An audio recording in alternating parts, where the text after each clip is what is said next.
If you had your choice of how you could travel to a destination, do you prefer to fly or take the train or drive?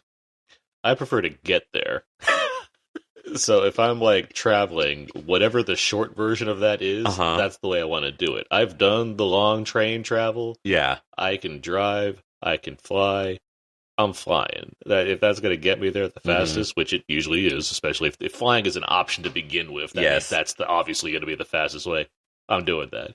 If there's not many trips I've taken where it's like, oh yeah, it'd be nice to see, the land as I'm like going there. There's times like I've gone up and down California where it's like, yeah, it's nice to like stop and see stuff. But like for the most part, I don't need to be driving across the country. Like, yeah.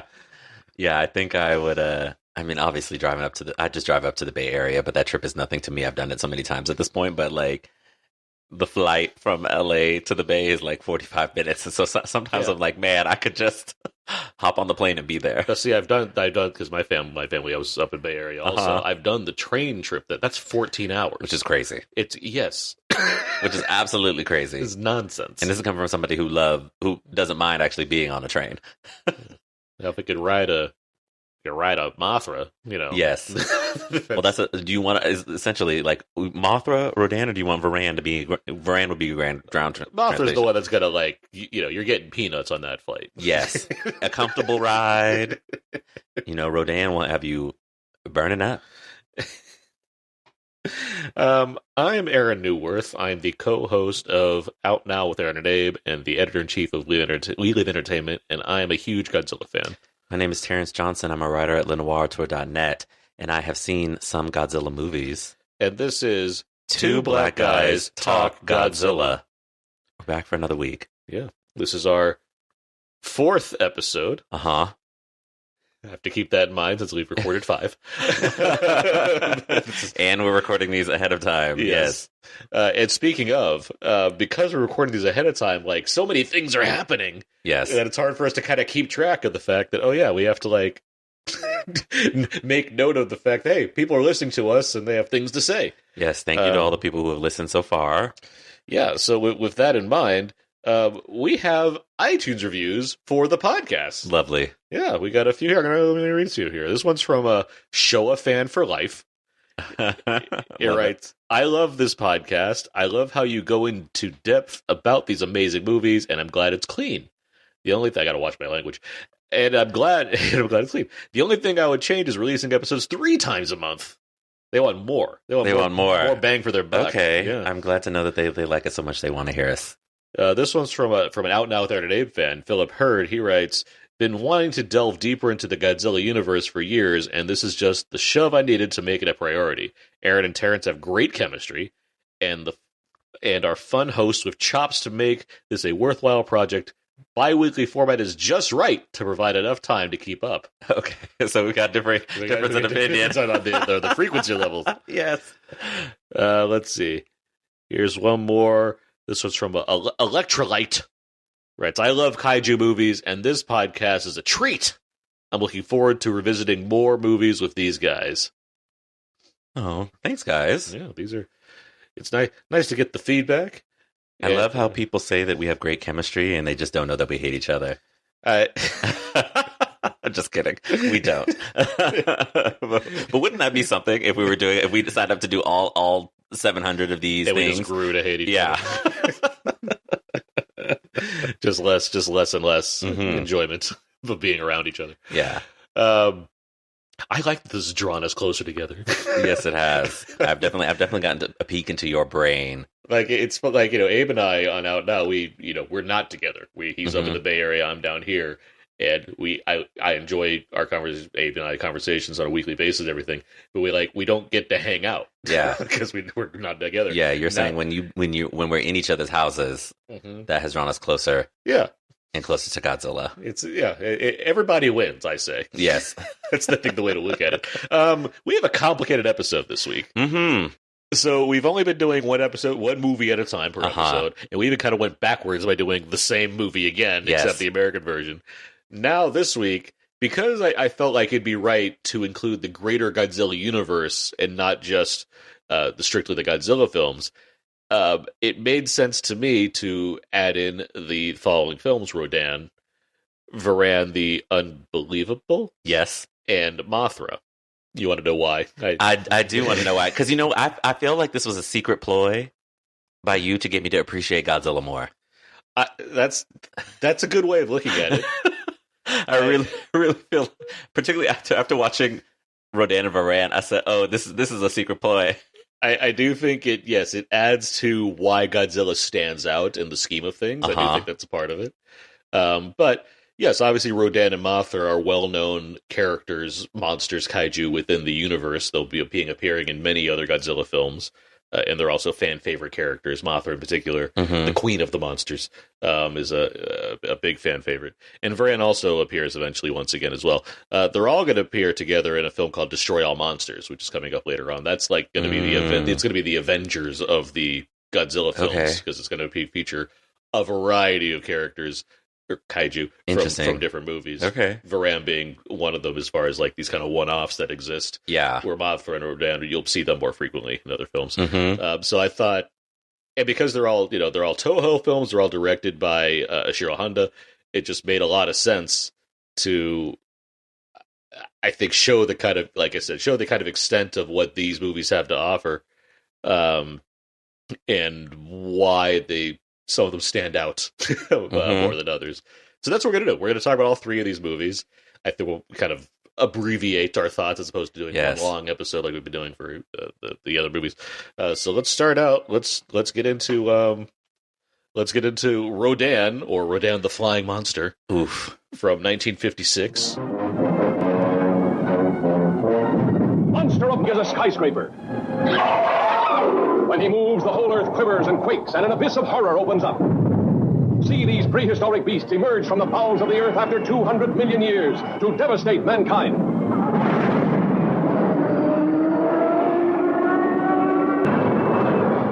Supersonic jets cannot catch him. Rockets cannot stop him. This is directed by Ashiro Honda, of course. It is the first kaiju movie to be shot in color. So that's definitely noticed that. Yeah. What did you think of Rodan? To the Rodanites who are listening to this, I am so sorry. This movie is bad. And to make matters worse, it's two bad movies in one. I found this movie, it doesn't feel like it has real resolution. I think that obviously you've got these like giant ant-like centipede bug things, which I hate giant bugs, just in general on screen, even though I spoiler alert for Mothra, I really love Mothra and thought Mothra was very cute. But here it's like that storyline doesn't really get resolved, and then Rodan sort of pops up, messes stuff up, and then dies, but in a way that doesn't have anything to do with the main story. And so it just felt so it's two bad movies in one to me, because I don't feel like either story really got resolution. What do you think about Rodan? That's a fair way to put it, because it does start off as like a horror movie, yes, like a monster movie outside of like kaiju stuff, which is like I hadn't seen Rodan in a while. Like I've seen Mothra fairly recently by comparison. Rodan I just hadn't seen in a long time, so I forgot a lot about like what I forgot there was two Rodans. Yes, which in literally in my notes. Wait, two Rodans? 4 question marks. Yeah.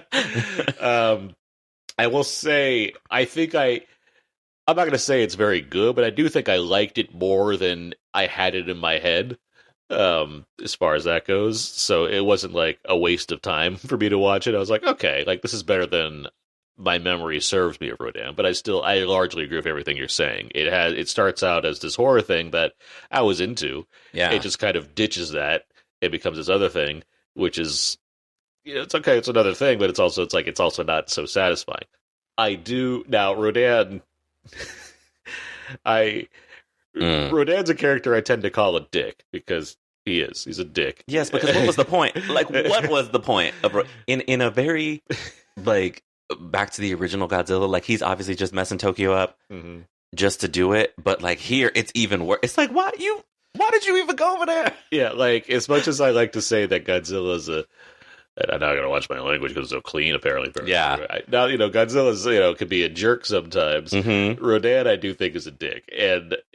But compared to, like, Anguirus, who Godzilla and Anguirus basically become friends in this series, Rodan is more like a reluctant acquaintance of Godzilla. Yes. Like, they will sometimes battle together, but not because, like, Godzilla's like, yeah, because we're homies. Like, that's not really the case. He's more like, it's a means to an ends, but really, I hate you, and I'll stab you in the back any chance I get. Yeah. So, like, watching Rodan in this one, where it's just the straight up villain, two of them, and they're like fire demons. It's like, all right, I want this to be better because it's basically just doing Godzilla again, just less good. Yeah, and even the way it's constructed, like it's because it's Honda, it's the same visual effects team, it's the same. It's still Akira Ifukube doing the score. The music very much sounds like it does. We're doing Godzilla, but not. So it's like it's all these elements coming together in this kind of not scrapped together because it does have like the budget to look.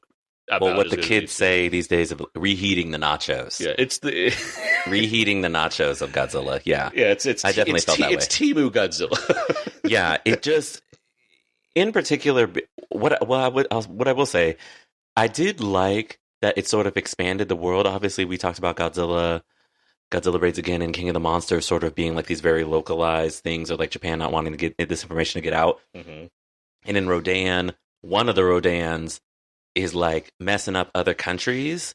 And so you get at least that little montage of like, oh, all these countries surround Japan are declaring like martial law to keep people from being outside and facing this destruction. You don't quite see that. You sort of get one really extended sequence where Godzilla Lord, where Rodan is destroying everything. But the destruction feels sort of pointless because it just feels like they were like, okay, we need a giant set piece of this creature destroying a city, but that has nothing to do with the giant bugs that are in the mine. It's the problem I have with flying kaiju villains. If you don't have some kind of applicable thing that reduces their power or their spatial element, it's like, how does this make sense? Because if you're Rodan, you can do basically whatever you want to. What's the threat here? Like, what are the stakes? The stakes seem unlimited at that point.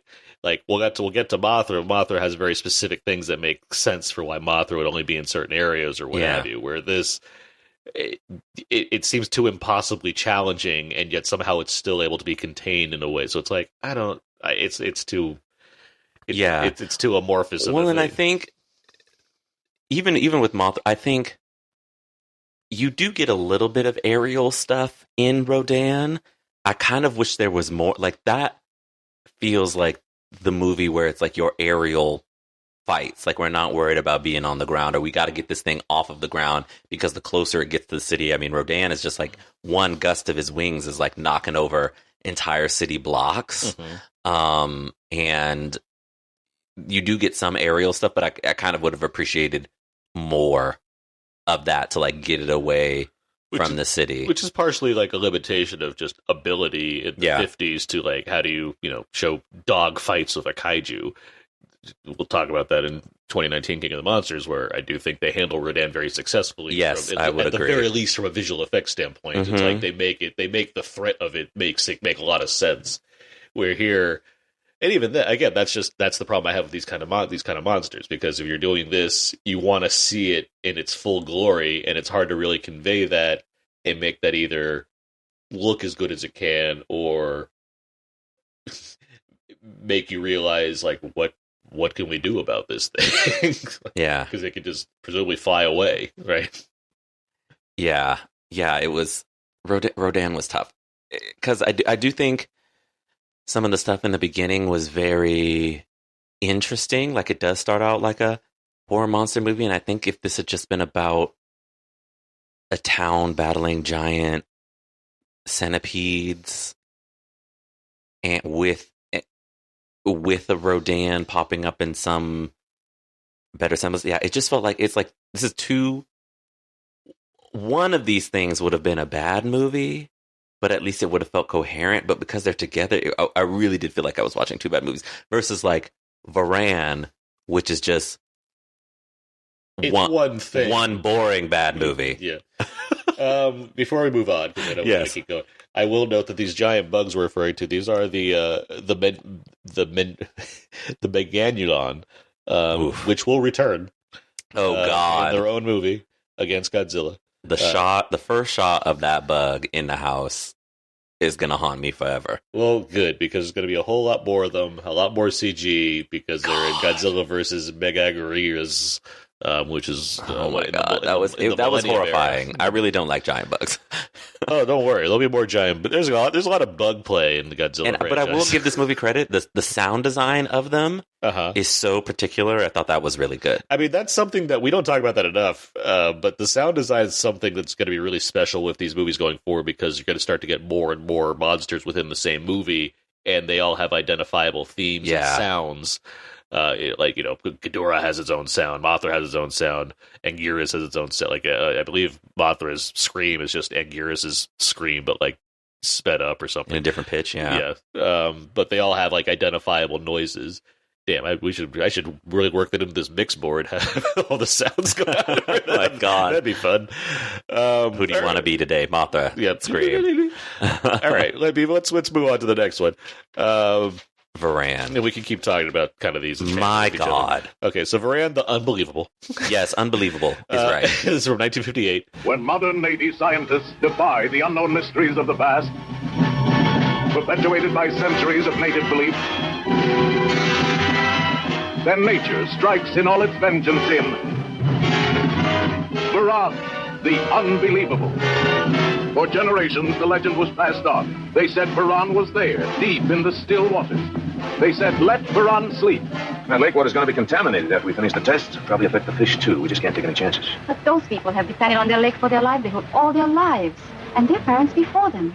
Anna, now should we be this concerned about a handful of people when we might perfect something that could benefit all mankind? It's directed by Ishiro Honda. However, there's a lot of... Did you read up on Varan at all? I did. This is apparently the American producers, or American... I don't know if it's producers or America came and asked, hey, can make us a monster movie that we can air on television. Yeah. So this is going to be a 3-part TV special originally. That was the idea. And Ishiro Honda was like, okay, I will make a TV-sized kaiju movie. And then whatever was going on, the TV thing just fell apart completely. Yeah. And they're like, okay, now it's going to be one film. And Ishiro Honda's like, that's not what I was making. That would require me to do things completely differently. But I guess I can't. So they made the movie as it was, and it looks like a TV movie that happens to have been blown up, literally, because it was TV, so that means it was going to be 133, and they blew it up to 235, so it looks really awkward for one terrible. thing. And yes, it has the scale and scope of a film that was made for TV, but now it's being presented on television. Also, the version that I assume we both watched, because I don't believe the Japanese version's like anywhere. I watched the one on Criterion, yeah. So I assume that's the same one. It's like 70 minutes. Yes. Yeah, that's the American version that features a lot of American actors and Asian American actors speaking in English. There's only about 15 minutes of footage from the original version. That I might have watched it in Japanese. Did you watch it in Japanese? Mm-hmm. Maybe you know the Japanese version. Yeah. I watched it on Hoopla. And I watched it on Criterion. I got the Japanese version. I had the American version. Either way. Well, because the thing is, it's not a lot. It's not unlike Godzilla King of the Monsters, where my version had a bunch of it's all Americans and like the plots are very different. So this would be interesting. Actually, we'll talk about because I had not seen Varan before. It's bad. It's not good. No, I'm not even going to give the Varanites an apology because the Varanites because this is bad. In a way that almost would be like, was Rodan really that bad? It's bad because I do think that sense of scale. I kept one of the notes that I wrote. I was like, the scale of Varan is a bit off in the crawling scenes, even though those are some of my favorite moments. But it's just like at some points he's Godzilla size, and then at some points he's just a man in a costume, and then at some points he's like aligned with the trees. Mm-hmm. And so from that perspective, sort of the scale of that creature was off. I just think that this movie felt very Godzilla light. Like everything about it feels like it honestly feels like a rival studio was like, we need a Godzilla, and Varan the Unbelievable is the movie that they came up with. That's a very accurate way of putting it. And in addition to just sort of that, I don't think that the stakes, I see how this, if you want this to be like a movie of the week, right? For the people who don't know, like that reference, it's just like, we used to get television movies of the week from different TV channels where they'd be like, this is the thing that we want to share with everybody. Mm-hmm. And from like that standpoint, it's like, oh, here's our movie of the week. We're going to do a kaiju movie. Mm-hmm. And so you're like, oh, fun. I'm just going to sign up for this like little thing, and it'll have commercials in it, and then it'll be resolved at the end. And it's like, okay, that's great. But when you're watching this as like a film, it's like the stakes of this are so unbelievably low. I was like, the final battle in this is like an Air Force base. Yeah. That's wild. The thing that like Varan does destroy like this village that's living in this area where he is, destroys the whole thing. So like that is sad, and there's a lot of destruction. In my version, he scares somebody to death just by being there. I mean, someone literally passes out on the ground, and they walk up. He's like, "What happened to this man?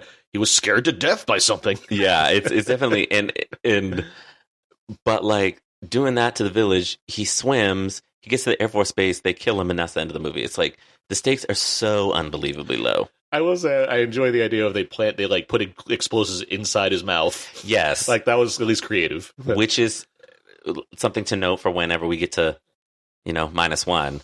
Ingesting the way that you just are destroyed. I do. Yeah, that's generally fun to me, as opposed to just being beat up or blown up. Whatever. I will say this movie had one of the funniest things I've ever seen in a movie. When Varan grew those like flying squirrel like wings and jump, if anybody on Tuesday heard somebody scream laughing from anywhere in the world, that was me. I was hollering. I could not believe what I was witnessing. It was so, for a movie that bad until that unexpected, I got my life to that moment because it was crazy. But yeah, that was like really the only, what I enjoyed so much, I was so taken aback by it. I wasn't expecting that at all. So good on them for doing that. But yeah, Varan, it really does feel like, it feels like the movie a rival studio would make because they were like, oh, we need a Godzilla to compete with Godzilla, so let's make a Varan. Yeah, I walked away unimpressed. Regardless of even if I assume I watched the Japanese version, I don't think I'd be having anything more to say. It's not like Varan is... It's bad. It's not like in every language. Varan's more of like a completionist type film as opposed to one that's like, oh, you don't even know about this one character that really kicks it. Like, no, there's just nothing really here. This was when I wrote down, this was a secret ploy for Aaron to get me to appreciate Godzilla. I mean, it's going to work. He said, let me show you what the bottom of the barrel could be. I mean, next week we got a big hit coming on the next episode. So, this will be like, oh yeah, good. Back to these. No, there's not a lot here. I like the idea of like a haunted lake is the subject of a kaiju. That was fun. That's a fun, like there's the premise stuff I think is there. Like Ishiro Honda himself is not a fan of this movie. He did not appreciate the final results. He knows ways he would have done it better. He was limited by budget restrictions. They didn't even film it in the usual Toho studio that they would film it in. They took a lot of shortcuts. Again, it was a TV movie turned into a movie. Yeah, like it's not. It's a. What you can say a lot of, it's not his fault, but it's like, it really wasn't really his fault. Like, things changed on him dramatically while the making of this movie happened. To ask you a completely random, sure, but also similar question. You've seen Moana 2. Still Moana-ing. And that was originally a show, but then they made it into a movie. Did it feel like something that had been for a longer medium that got compressed? I feel like Moana 2, you can identify the areas where they would separate it to be certain episodes. At the end of the day, it's still a movie. Gotcha. Like, especially when it comes to an animated movie, it's not you can't. There's so much planning and process that goes into animation before you even like get to renderings. Yeah. So it's hard to be like, clearly they just chop this thing. Like that's just not how animation works, right? Mm-hmm. So it's like I could see plot wise like how they would have split this up, but it's still a movie. Yeah, it's also gorgeous. So it's like it has that going for it. Versus Varan, which yes, it feels very obvious that it's like, okay, so we just like took this thing and slapped it on a big screen. Like, yeah, I mean, for me, the blowing it up to 235 felt the most obvious because the framing just looks horrendous. Yeah, it just the scale. Because I appreciated like the creature, but just like the scale is off. It's so all over frames. the place. Yeah, how to like depict it. Yes, I like whenever it had like a "I'm ready for my close-up, Mr. DeVille" moments. When it's looking straight into the camera, I think those bookends essentially. Yeah, but yeah, the stakes were so low, man. I said, this whole thing is going to wrap up at with Rodan. Rodan is like destroying a whole city. Obviously, Godzilla has already messed up Tokyo, Osaka, one other location I can't remember. Mothra is going to mess up 2 cities. And Varan, it's like he didn't even get to the city. He didn't even destroy the Air Force base. Mm-hmm. So it was it's just disappointing. That movie bad. All right, well, but the question is like, do you prefer 2 bad movies in one or one boring bad movie? Well, I like Rodan. The 2 bad movies in one. I hate the idea of saying like and Rodan in the same sentence because he's such a dick. But I prefer that monster involved in stuff by comparison. And I will say that Rodan it's a better made movie. It's better acted in particular. Sure, yes, it's better acted.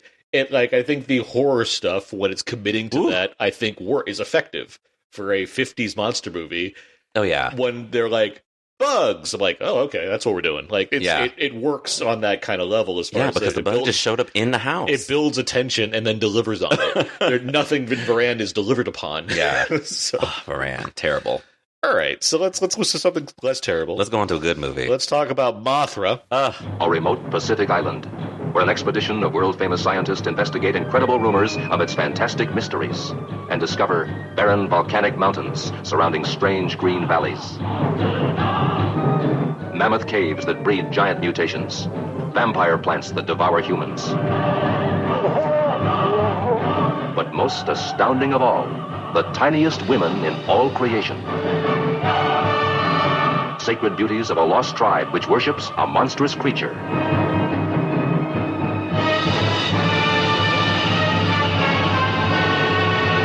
What is the secret of Mothra? What is the bizarre spell that awakens Mothra? As these doll-sized girls call to the super god from captivity. This is 1961. This is Shiro Honda. We're back in color again, in widescreen. Yes, Toho scope. Thank you, Toho scope. Shiro Honda, of course. Notably not Ifukube doing the score. The movie is by Yuji Koseki.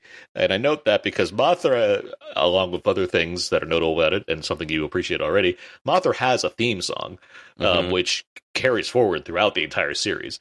And that was developed by this composer, by Koseki, which good. Yes. when you have something that lands, use it. I didn't read any of the descriptions of the plots of any of these movies. I guess I could read them. Rodan, giant termite centipedes try and attack a town, and then suddenly a fire pterodactyl shows up. Varan is a lake lizard, destroys a city, and then and then Mothra. Here, I can read the Mothra one. Yeah, the Mothra one is... An expedition to Infant Island uncovers a native tribe and twin tiny fairy priestesses of a mythical deity who sets out to rescue the pair after they are kidnapped by greedy businessmen. Yeah. Yeah, that sounds about right. One of those. I was about to say an evil man kidnaps 2 women, and everybody else has to pay for it. Although he didn't have to pay for it, so that at least he got his comeuppance too, which I enjoyed. Dressed all like Japanese Mothra. Alain Delon. Fun movie. Yeah, it's fun movie. I think it was like a 3.5 star for me, and then the ending sort of really slows down a bit, and so it's like, okay. Does, yeah. But I thought that what I like about this one is the human plot is good. Yes. This is something that in the future, when we talk about, Mecha versus regular Godzilla, was something that it called to me from the future episode. I enjoyed. I just thought this was the human plot was really good. I thought the actors were really good. I went on Letterboxd during the movie and was like adding movies from those actors to watch because I was so impressed by Hiroshi Koizumi, I believe is that he was in Raids again, and he'll be in other Godzilla films. Chujo. And then the newspaper guy, I added him and Nelson, the evil guy, are in a movie called Vengeance Is Mine, and so I've added that to the watch list because I want to check out the other stuff that they've done. But yeah, I thought this was fun. I just on the cast real quick. I know Frankie Sakai. Yes, he was in Shogun, the original Shogun. Yeah. As well. That's why I noted him down. He's a pretty prolific actor, and then Kyoko Kagawa. She's in a ton of Kurosawa's movies in addition to this. And then if you did notice, we had cameos from what's his face. Is it Kenji? Takashi Shimura. As like the newspaper man, like the head, like the J. Jonah Jameson. Yes, he was great. And then Serizawa has a cameo too. He's like a doctor in some scene. Without an eye patch, so it might be harder to see. Yeah, that's why I didn't recognize him at first because of the eye patch. But yeah, I thought it's a very fun movie. The human plot is really strong of sort of this battle between, the newspaper and the scientists and the greedy businessmen and how all of that is going to come together. And then, it makes sense how Mothra is drawn into this picture. I was expecting Mothra to be Mothra for longer stretches of the movie, which is sort of why. That's why I felt like that, because I just kept being like, okay, I want you to destroy everybody, right? I want you to mess up the city, right? Tear the city up, kill Nelson, do whatever you have to do to get these women back. I'm here for it. But being a caterpillar for a significant chunk, and then like me only getting like 10 minutes of you as Mothra really. Was adult Mothra. Full-grown Mothra. Yes, full-grown Mothra as the moth. Adorable design. Very cute. Love Mothra. You can see the furriness. That's what I like about the Mothra. Because moths are. Yes.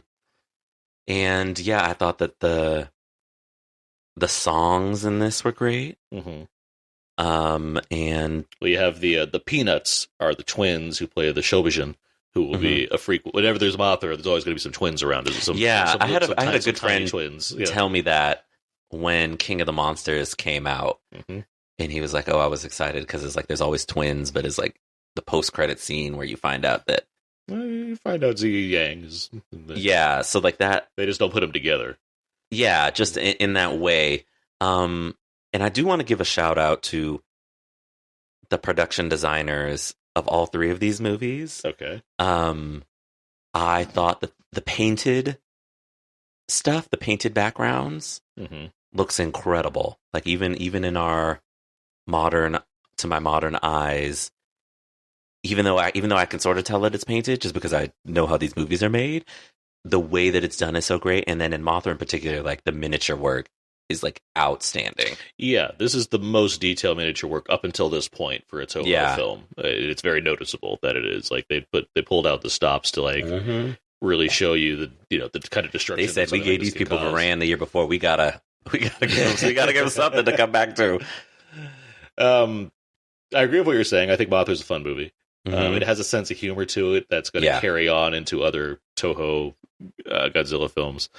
The design of here's the thing with Mothra. Like, if it's just Mothra, that means, yes, you got to kind of pad out the stages of Mothra, which is the egg and the caterpillar and the chrysalis, and turn it into a big moth.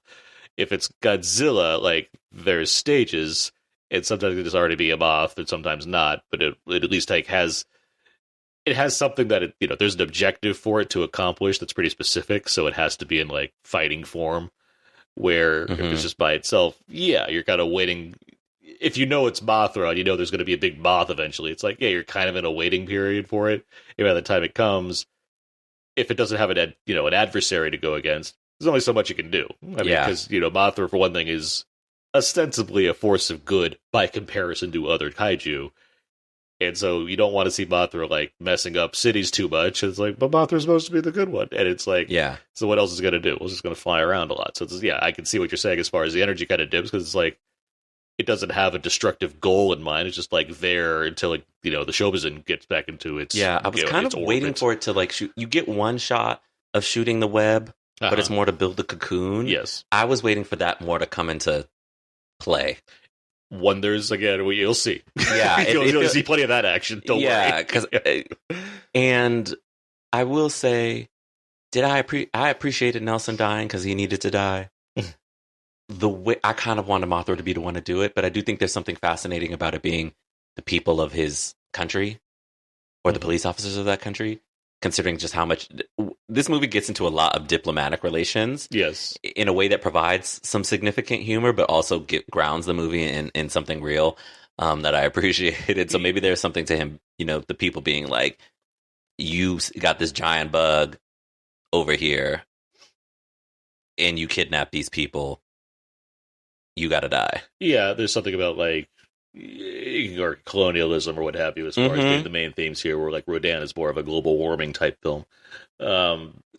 This one, it has its.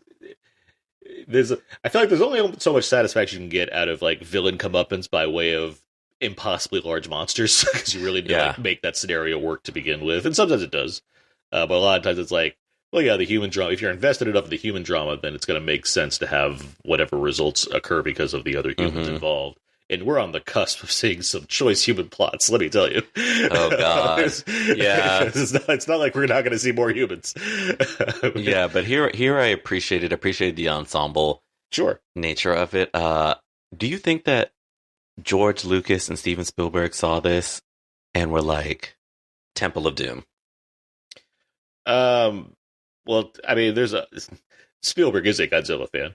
Scorsese's Godzilla film. I mean, we know that they were inspired by the 40, but like this feels like another like. I would say, I mean, I'm not going to put it past them. They're the kind of guys that like these movies to begin with. Yeah, I would say there's just a lot of like that kind of stuff that's been like Temple of Doom itself is in the Gunga Din universe of all things. Yeah, so I mean, it's like, this movie felt very Indiana Jones. Like there's pieces of I can see Indiana Jones in here, and not that that's a bad thing. Just I could see somebody being like, "Oh, like Nelson, that's an interesting villain." It's more, I'd argue, that Honda and the writers involved likely saw other films that also involve like exotic tribes and what have you, and put that in. Just like, oh, that seems neat. Let's put that into our movie as Yes, including the blackface, which was. Don't worry, the next movie. I said, "Oh, so Japan. This is how we're going to do the Polynesians." Okay, that's all right, sure. And like, when you're a studio with only so many means, I mean, just in the 60s. Let them go out in the sun a little bit. They don't have to be charcoal down. Just wait. It was. I said, Okay. It's okay. It's balanced up by having the most benevolent of the kaiju, Mothra. So, no harm, no foul. Yeah, I did enjoy. Mothra. Mothra's adorable. It's very cute. You get a good understanding of why people like Mothra so much. Because it's a really cool design. Terrifying. It's not. It's a cool design. It's very friendly. Yet you'll see Mothra knows how to get into the action when she wants to. I mean, she was tearing that city up just by flying around. Yeah, broke the bridge. Ruin somebody's dress shop. That is something I like that they figured out early on with flying kaiju. As much as I like flying kaiju are like fine to me because they can just go away. I do like that they realized, if there's things with impossibly large wings, that's going to cause like giant waves of wind to destroy everything. You can't just fly around causing no harm. It's like that's how it causes harm, but just by being there. I definitely, because in King of the Monsters, when Rodan appears, I definitely was like, oh, come on. He just gonna blow the whole city away. Yeah. And now watching it's been what I have liked about these two movies, even though one of them was bad, was just getting to see the origins of it and being like, okay, but it does make sense. It does make sense that Mothra as big as an airfield, right? Of being as big, because Rodan I think is a little smaller, at least in the scale of that movie. But Mothra here is like essentially is like you go to your airport, and Mothra is about as big as the airport. Mothra and Rodan, they're big. If they're big enough to deal with Godzilla to some degree, then they have to be a certain kind of size. But yes, they do. So, they read smaller. It seems sometimes. I did appreciate that Mothra was just flying around the city, blowing people, huffing, puffing, blowing everybody's house down. We got some fake cities in this movie and fake countries. Newkirk City. Yeah. We have Newkirk City. We have, what was it? Rolicia. Which I asked you if that was supposed to be like Russia, but apparently it feels I wrote like this is Los Angeles and San Francisco combined into a city. Yeah, we're gonna get a lot of. The year's not always consistent with some of these, but some of these are going to take place like in the future without like directly. It's not like hover cars and shit, but it's going to still be like, we're in the future to justify why certain things are certain ways, or just have completely made up cities or completely made up like Japanese defense forces, things like that, to kind of separate our reality from the kaiju reality that exists, where it's like, there's just giant monsters, so we adapted. And we got some actual English spoken in this film because we watched the Japanese version. So it was interesting. I mean, it feels like Big Hero 6 gets you San Francisco, right? So you get to see a combination of the things. So it felt very like the city is supposed to be like this mix. It's supposed to be just like it feels like a melting pot of like LA, San Francisco, what would have been Eurasia at the time. I like that stuff. I thought that was interesting. I like when it's there without like. I'd like to think the work was done to justify it to some degree, but like there's not like a. It doesn't feel like it doesn't feel like a Top Gun Maverick where they're like unnamed country. Sure. Because they're like, we don't want to make multiple countries mad of what that could have been, even though we all sort of have our hints about what we think that country was. But here it just felt like, this is a movie with kaiju monsters. They can play around with like a new country, a new infant island, like all of these things is sort of in the... And it's like Cold War, so like everyone kind of accepts that there's certain tensions, so it's like, it's okay to draw attention to that. We all do it. Yeah, I love that. Well, and I love that I think there are a couple lines in this about like, like, aren't we all humans? I think is what Fukada says to his boss at the newspaper. And then you've got like those fairies aren't human, they're merchandise. And so you've got all of these sort of like real world things and themes that can seep into there. But we don't need it to be like, we're in America per se, we're in Canada per se, or we're here. Like they can be grounded in Japan because that is where all of this started. And, we want to tear the Japanese cities up, but I didn't mind. Going back to, the referencing as far as this movie goes, I just saw in my notes. Oh, yeah, that's right. A lot of King Kong in this movie. That's what I was thinking of when I was watching. There's a lot of King Kong going on in this movie as far as what they were looking into and drawing from. This one has a lot of that. Yeah, that radio tower. The radio tower thing, just the tribe stuff, which is very Skull Island. Yeah, now that you mentioned it, that really locked in for me.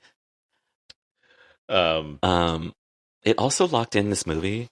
This is so random that the Atlantis myth is really about Pangea. Yeah. In a way that I had never considered before.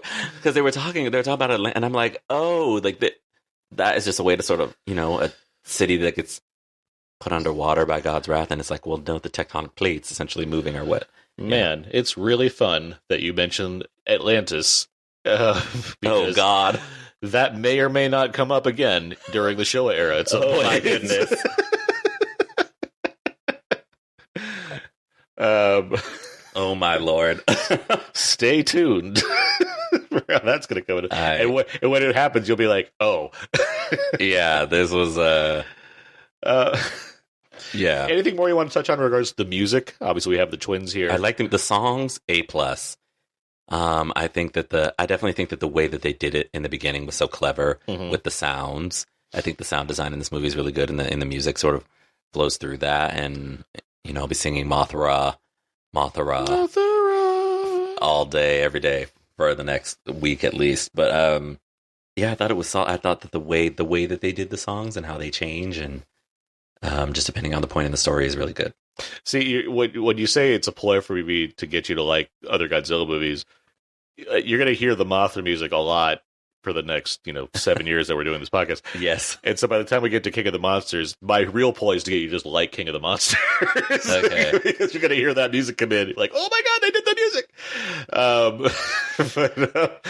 No, I see. So this is not even a ploy to get me to like the next. This is a ploy to get me to like something that came out in 2018 or something like that. Whenever that movie came out, I see the inner workings. But no, I do like I like that Mothra has, and also I already knew from the start that we were going to focus the most on Mothra. I knew that was going to happen. Even not seeing Varan, I'm like, we're not going to talk about Varan that much. Well, Rodan only has so much to offer because they're both bad. But yes, because they're not very good movies. but also Mothra has the most like interesting lore to go behind. Yeah, to go behind her by comparison. Like even Godzilla only has so much lore to go with it. This thing has its own tribe that worships. There's priestesses. It has its own theme. I mean, Godzilla has its own theme music, but like it has a lot of stuff going on that kind of give it, which is why it has its own movie. When we get to the 90s, it has its own trilogy that we're going to get to as well. So don't worry, we're going to get a lot of Mothra on top of the the movies that are in Godzilla related. Yeah. Should be fun. I haven't seen those actually. It's a rebirth of Mothra 1, 2, and 3.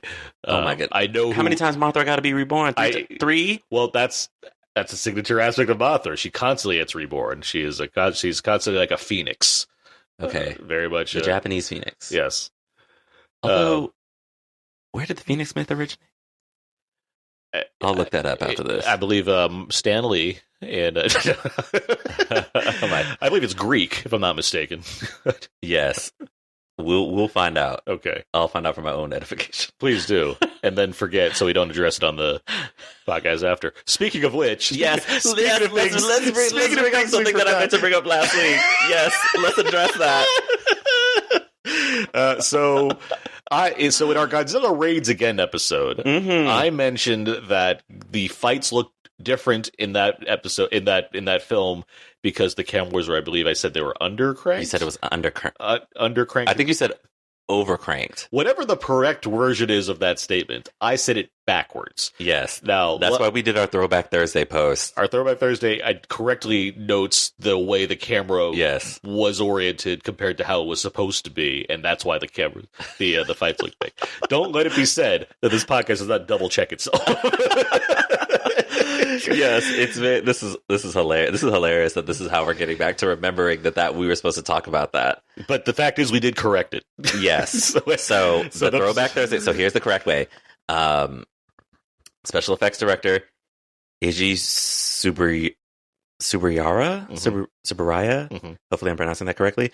Wanted the battle between Godzilla and Anguirus filmed in slow motion, but a camera technician accidentally undercranked the camera, resulting in the movement appearing faster in reality, right? So for people who don't know, film cameras moved at 24 frames per second.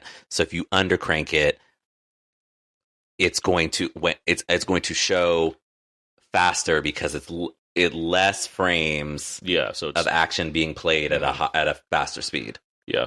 So, yeah. It's like me getting nearsighted and farsighted confused always. Like, one of those makes the most sense, and then I just say it, and that's... Isn't nearsighted that you... Nearsighted, I believe, is far. You can't see far, and farsighted, I believe, you can't see near, which, because I know it that way, I believe that's the way it's supposed to be, because I'm... Yeah. Don't you wear glasses? I'm nearsighted. I have contacts, but I'm nearsighted. I haven't experienced this life yet. I allegedly have 20/20 vision, although both of my parents wear glasses, so... It's just a matter of time. Maybe by the time we finish this podcast, I'll be wearing glasses. Well, we have these wonderful prints of Godzilla watches. It's not like you have to squint to see anything so far. So we have that going for us. But yeah, I'm glad we got that off the table. So anyone that's trying to, has been formalizing their angry iTunes review directed at our incorrect facts, don't worry. Yes, we know. If we don't correct it now, we'll correct it 2 episodes later. Yes. Look forward to the corrections on Varan. When the Varanites come out in droves to talk about how much they the Varanites and the Rodanites. No, you're wrong. And the Mothricians. What are some favorite moments from this collective of films? Number 1 is Varan busting out those gliders and flying. I screamed when that happened. not a favorite moment because I like it so much, but favorite but how impactful it was like that bug showing up in the house and Rodan. The first sort of real shot you get of it in the world of the people who've been trying to figure out what is going on is like horrifying. In Mothra, oh my gosh, this is actually a good question for Mothra because there's so many interesting moments, but I think the moment where the two priestesses first talk to our newspaper pals and what Chujo. I hope I'm saying that right. But when they first talk to them and they're like, "Oh my God, like you can speak Japanese," and they're like, "Oh, we can speak all these other languages too," and all these things. I thought that might be my favorite moment in the movie. Yeah, when the second Rodan does a fire dive into a volcano, it's like it's silly, but also it just shows you how effective Ifukube is even in like Godzilla ripoff form because the music's still very good. It still like does the job of being like, oh, that thing just like killed itself essentially. Yeah, and like I felt for that. Yeah, like, there's something there that like works. Varan, it's just whatever. Varan's staring into the camera. I really enjoy it. It's such an interesting face. Yeah, compared to everything else that we see about Varan. And then Mothra, yeah, anything with the Shobijin tends to entertain me quite a bit. Yeah. Watch these priestesses do their thing. But yeah, when they sing the Mothra song for the first time, that's really fun. And then seeing Mothra finally pop out of the chrysalis, and adorable. It's adorable. So yeah, plenty of good stuff. Yeah, in Mothra, and certainly the film that we watched when it comes to Rodan and Varan. They were feature length. Yeah, the positive is I don't think you're going to see anything that terrible in this season of our podcast. So you got that going. Oh yeah, because there's one coming down the pike at some point. That is tempting me to write Letterboxd and be like, we need to be able to give a movie 0 stars. Like even some of the other spin-offy things in this season that we're going to cover, aren't that terrible. One I love. One I love more than most of the Godzilla movies. Ooh, fun. Don't tell me which one it is. I look forward to being surprised. Fair enough. What are we tackling next? Next, we're tackling, oh boy, King Kong versus Godzilla. I'm fascinated by this. We'll be watching the Japanese version, which is available if you have the Criterion Collection edition of the Godzilla films. It's like, I believe, a special feature. Because the regular one that plays is just the American cut of King Kong versus Godzilla. There is a Japanese original theatrical version of it that is somewhere in the features. I'm sure you can do a quick Google and find that. But that is, and I believe it's available on Max and the Criterion Channel as well. Of like in like a special extras menu or something like that. You have to like select it specifically as opposed to just clicking on King Kong versus Godzilla. Nice. I'm noting that because it's important because the American version basically cuts a good 10-15 minutes out of it. That's all of the social commentary of the film. Yes. Where the Japanese version is like why the film has a certain tone. It makes a lot more sense when you see the entire freaking movie. Yes, because here on this podcast we want to watch the original. Yeah, best where we can. Exactly. So I'm looking forward to you watching King Kong vs. Godzilla. It has it has some of the most memeable moments of Godzilla films. That's okay. Sure. That'll be a lot of gifs stem from this movie. Great. But it has other things to offer as well. So I hope everyone else is also looking forward to that. Also, shout out to any new fans that we've made along the way here. Yes, thanks, we're 4 episodes in, and I think we're having a great time doing this. And I know I've certainly like to say the phrase "two black guys talk Godzilla" just out loud in public squares to get anybody's attention. But seriously, I know I met a number of people at WonderCon. I just the way I associate with certain people, it's just fun to draw more people in. So if anyone's listening, that's fairly new or just catching up with us now, thanks for joining in on this fun journey that Terence and I are on here. All right, well, where can people find more of you online? You can find my work at lenoirtour.net, LENOIRAUTEUR.net, and on Twitter at Terence B. Johnson. I'm on all the socials at Aaron's PS4. I co-host the podcast Out Now with Aaron and Abe with my friend Abe. We talk about weekly movie releases. I am the editor-in-chief at We Live Entertainment. I write movie reviews over there. Everything I do can be found on my personal Substack page, dakotazeek.substack.com. That's it. Yes. That's going to do it for this episode of Two Black Guys Talk Godzilla.